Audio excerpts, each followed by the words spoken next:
Uma Sahasram త్రింశస్తబకము 30th chapter. ఇదంతా కూడా అమ్మవారి యొక్క పూజా విధానం అంతా కూడా ఉంటుంది ఈ చాప్టర్లో. కృతేన సా నిసర్గతో ధృతేన నిత్యమాననే సితేన శీతశైలజా స్మితేన శంతనోతు మే ప్రతిక్షణం వినశ్వర నయే విసృజ్య గోచరాన్ సమర్చయేశ్వరి మనో వివిచ్య విశ్వశాయిని విశుద్ధదర్పణేన వా విధారితే హృదాంబ మే అయి ప్రయచ్చ సన్నిధిం నిజేవ పుష్యగాత్మజే పురస్య మధ్యమాశ్రితం సితం యదస్తి పంకజం అజాండమూల్యమస్తు తే సురార్చితే తవాసనం అఖండధారయా ద్రవత్నవేందుశేఖర ప్రియే మదీయ భక్తి జీవనం దదాతు తే అంబపాద్యతాం వివాసనౌఘమానస ప్రసాదతోయమంబ మే సమస్తరాగ్నిహస్తయోః అనర్ఘ్యమర్ఘ్యమస్తు తే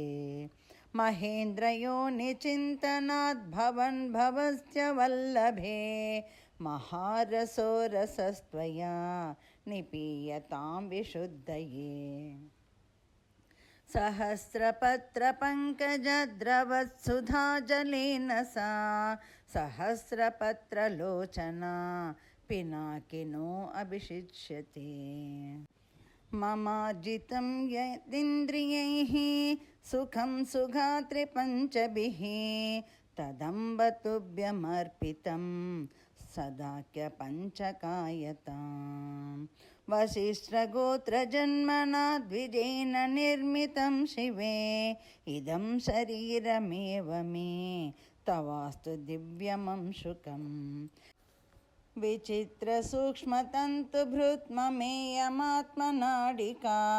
సుఖప్రబోధవిగ్రహే మఖోపవీతమస్తు తే మహాద్విచిన్వతో మమ స్వకీయతత్వవిత్తిజం ఇదం తు చిత్తసౌరభం శివే తవాస్తు చందనం మహేశనారినిశ్వసన్ తధాయముచ్ఛ్వసన్ సదా తవానిశం సమర్చకో మమాస్తు జీవమారుతః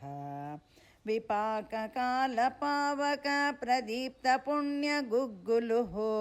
సువాసనాఖ్య ధూపభృత్ భవత్వయం మమాంబతే గుహావతారమౌనినా మహేశ్వరీ ప్రదీపితా ఇయం ప్రబోధదీపికా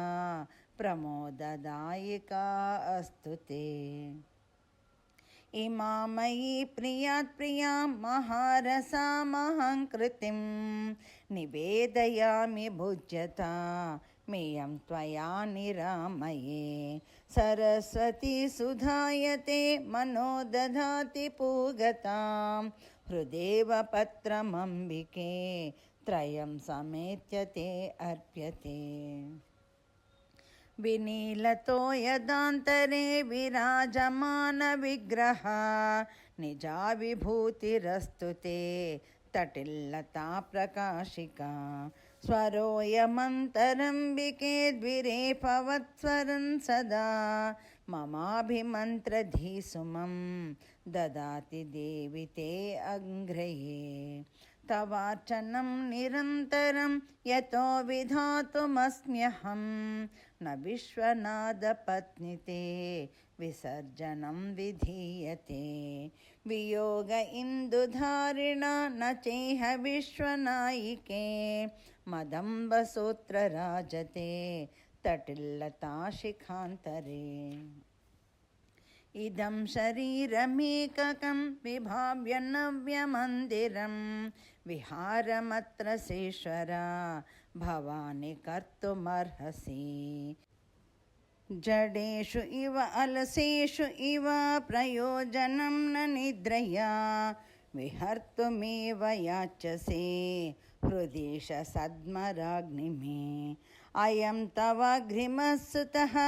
శ్రితో మనుష్యవిగ్రహం తనూజవేష్మ సౌష్ఠవం మృడాన్ని పశ్య కీదృశం గణేశితుర్మహాకవేరసౌ ప్రమాణికావలి మనోంబుజే మహేశ్వరీ ప్రపూజనేషు శబ్ద్యతాం. శ్రీ ఉమయే నమః. శ్రీ ఉమయే నమః. శ్రీ ఉమయే నమః.